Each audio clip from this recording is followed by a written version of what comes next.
God bless you. It's always a joy to come into your homes. And if you're ever in our area, please stop by and be a part of one of our services. I promise you, we'll make you feel right at home. But thanks so much for tuning in today. And thank you again for coming out.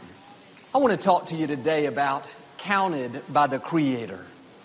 It's easy to go through life feeling disqualified because of the mistakes we've made or negative things people have spoken over us, or even our own thoughts telling us what we can't become.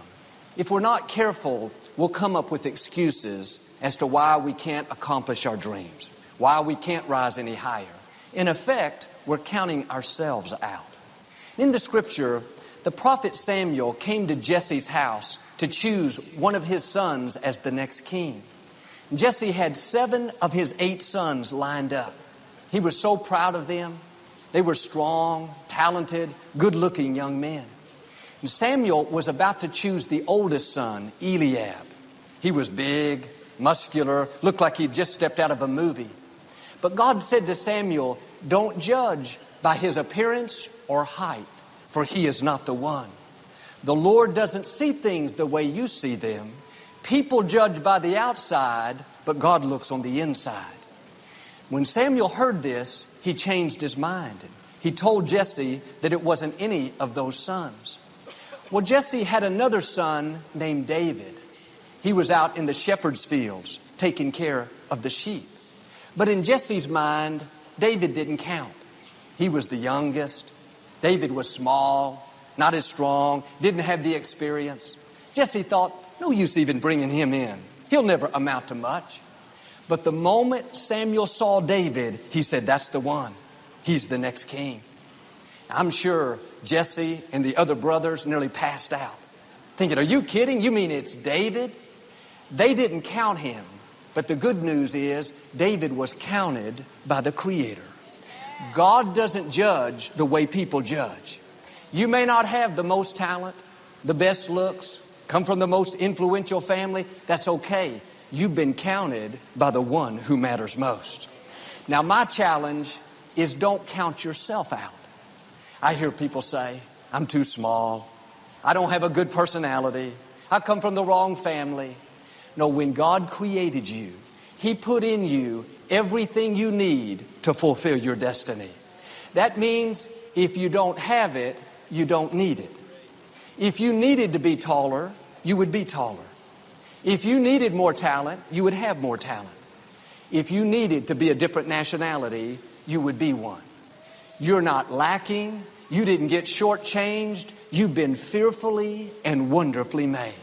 The Creator of the universe has equipped you, empowered you, put seeds of greatness on the inside. He's saying, you're one of a kind, a masterpiece. You have what it takes. He's qualified you. Now don't disqualify yourself. Don't stay focused on what somebody else can do better. How your sister has more talent. Your friend has a better personality. That may be true, but you're not running their race. You don't need what they have. If you needed it, God would have given it to you. And when the thoughts come telling us, you're too tall, too short, you're too young, too old, you're not talented enough, not smart enough, let that go in one ear and out the other.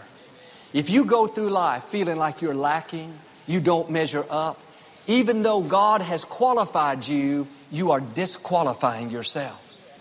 And sometimes it's not our own thoughts, but like with David, other people will try to discount us, make us feel less than, like we don't measure up. And this is what happened with my father. He was raised in a very poor family. They were cotton farmers. They lost everything during the Great Depression. At 17 years of age, my father gave his life to Christ, the first one in the family. And God called him into the ministry, put a big dream in his heart. He knew one day he was going to touch the world. He told his parents in his late teens that he was going to leave the farm and become a minister. He thought they'd be so excited, so happy for him, but it was just the opposite. They said, John, you're making a big mistake. We love you, but you're not going to touch the world.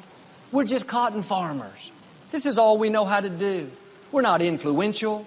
We don't have any money. You better stay here and pick cotton with us. My father knew he was destined to do something great, but they couldn't see it. They discounted him. They were saying, John, you're not qualified. You don't have the talent, the training, the influence. You come from the wrong family. If you allow it, people will put their limitations on you. They will try to talk you out of your dreams. One of the best things I have ever learned is people don't determine our destiny, God does. People don't set the limits for our life. They may try to talk you out of it and tell you what you can't do, and I don't think you're that talented. It's because God didn't put the dream in them. He put the dream in you. You can't expect everyone to be for you. They can't feel what you feel. They don't see what you see. They don't have the faith that you have. They will try to discount you, tell you you don't have what it takes. Don't believe those lies. You don't need their approval. You have God's approval.